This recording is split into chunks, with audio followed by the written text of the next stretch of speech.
Good morning student. देख रहे हो आज हम लोगों को पढ़ना है सिफत और उसकी किस्मों को। तो हमने लिखा है यहाँ पे सिफत और मौसूफ दोनों की तारीफ़ें लिखी हुई है पहले से। आप देख रहे हो आपके स्क्रीन पे। सिफत कहते हैं किसको? कलिमा की किस्मों में से एक किस्म था सिफत, जो कि आज हम लोगों को पढ़ना है। सिफत कहते हैं ऐसा लफ्ज़ जिससे किसी की खूबी या खामी बयान की जाए। यानी सिफत ऐसे लफ्ज़ को कहते हैं जिससे किसी की खूबी या खामी बयान की जाए, बताई जाए। सिफत के साथ एक चीज़ पाई जाती है, उसे कहते हैं मौसूफ। जिस लफ्ज़ की अच्छाई या फिर जिसकी अच्छाई या बुराई बयान की जाएगी उसे हम मौसूफ कहते हैं। जैसे आप मिसाल को देखो, हमने लिखा है गरम रोटी।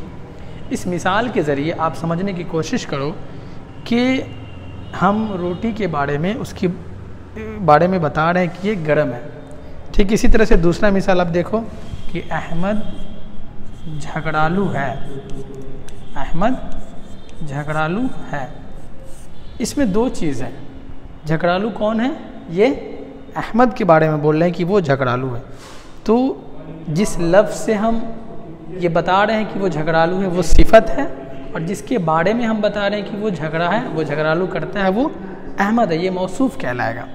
तो दो चीज़ें होती है, अहमद मौसूफ है और झगड़ालू सिफत है। इसी तरह से गरम रोटी में रोटी लफ्ज़ सिफत है और गरम मौसूफ है। आपके सवाल में एग्ज़ाम्स में इम्तहान में इस तरह के सवाल आ सकते हैं कि मंदरज झेल जो जुमले हैं उसमें कौन सा लफ्ज़ सिफत है। तो आपको बताने होंगे। जैसे फॉर एग्ज़ाम्पल आप देख लो कि दरियाई घास। इस जुमले में अगर मैं पूछूं कि इस जुमले में कौन सा लफ्ज़ सिफत का जुमला है, तो ये जो दरियाई है ये क्या है? सिफत है।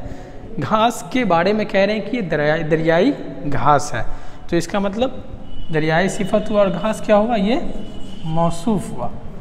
अब हम लोग इसकी किस्मों को पढ़ते हैं। इसकी 4 किस्में हैं।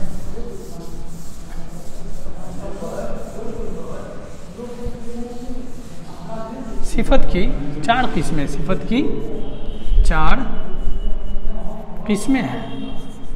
पहला है सिफत ज़ाती, दूसरा है सिफत अददी, उसके बाद तीसरा है सिफत मिक़दारी,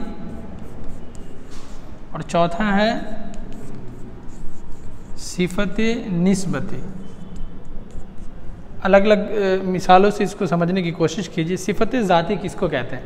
कहते हैं ऐसा सिफत जिससे किसी की अंदरूनी या बाहरी खूबी को बयान की जाए, उसे सिफत ज़ाती कहते हैं। जैसे हमने लिखा रुमाल लाल है। हम रुमाल के बाहरी खूबी के बारे में बता रहे हैं कि ये रेड है यानी लाल है। इसका मतलब ये सिफत ज़ाती होगा।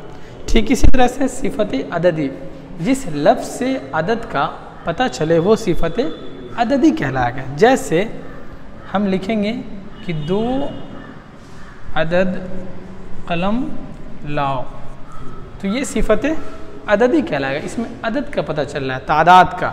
या फिर हम ये लिख सकते हैं 3000 लोग थे। तो यहाँ पे 3000 जो है ये लोगों की तादाद को बता रहा है कि 3000 लोग हैं। उसके बाद सिफत मिक़दारी, जिसमें मिक़दार का पता चले। जैसे मिक़दार का पता चले, जैसे 2 किलो दूध। अब इसमें आप गौर करो तो दूध की जो है मिक़दार को हम जान रहे हैं कि 2 किलो है। 2 किलो आम भी हो सकता है, तो इससे क्या होगा? हम मिक़दार को जान रहे हैं।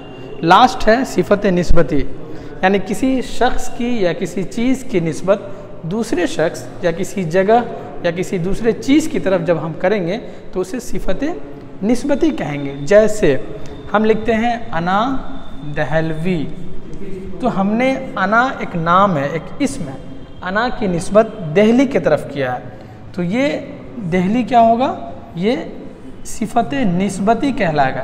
ये सिफत निस्बती कहलाएगा क्योंकि हमने अना को दहलवी की तरफ निस्बत किया है। दूसरी मिसाल से इसको आप समझिए कि नज़ीर अकबर आबादी, ये किसी शायर का नाम है। अब हम नज़ीर को किसी जगह की तरफ निस्बत कर रहे हैं और क्या कह रहे हैं कि नज़ीर अकबर आबादी, यानी अकबर आबाद का है। तो नज़ीर अकबर आबादी सिंपल सा है, जैसे हम कह देंगे आमिर दरभंगवी, यानी आमिर को हम दरभंगा की तरफ क्या कर रहे हैं, निस्बत कर रहे हैं। तो इस तरह से आपका आज का लेसन था। सिफत को हमने पढ़ा, उसमें मौसूफ को समझा। सिफत की 4 किस्में थी, सिफत ज़ाती, सिफत अददी, सिफत मिक़दारी और सिफत निस्बती। आपके सवाल इसी तरह से क्वेश्चंस में मिसाल आ सकते हैं और ये कहा जा सकता है कि मंदरजा झेल से सिफत अददी को चुने या फिर मंदरजा झेल में कौन सा लफ्ज़ है जो सिफत मिक़दारी से है या सिफत अददी से है। तो इसी हिसाब से आप तैयारी करो। शुक्रिया।